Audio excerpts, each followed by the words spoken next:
How do you fly fish small streams? Well, that's, how small is your small stream? I live out in the Rocky Mountains, so my small streams are usually still bigger than most of the small streams back east.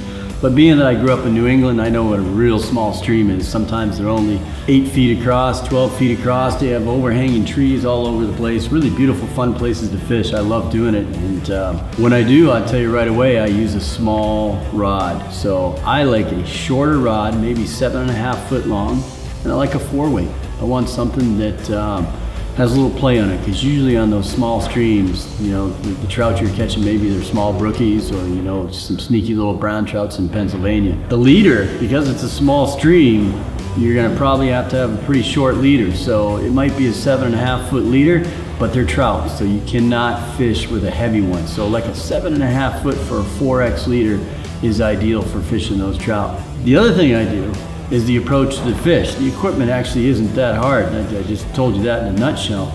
The approach to a small stream is entirely different.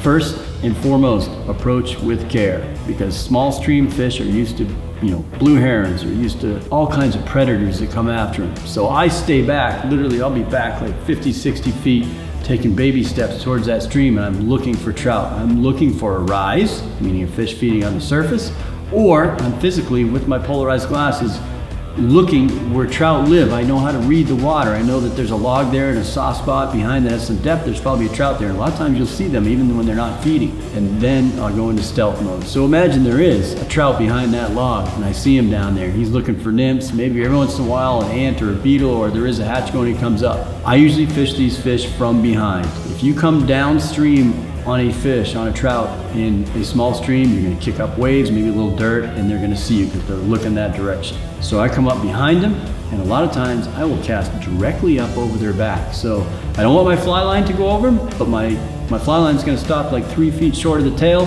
I'm gonna stop the rod, and then my leader is gonna turn out and drop the fly, hopefully about this far in front of that trout. It's very challenging, and one of the facts that I do live out west, we don't have a lot of small streams yet. That's what I grew up on. So every time I get home, I'll fish some small streams in the east, just like I just described there. I don't always catch them, so don't feel bad if you don't, especially those wild brook trout that I deal with up in New England. Those guys can be tough to catch. Get out there, have a good time, use what I told you, and I think eventually you'll do very well.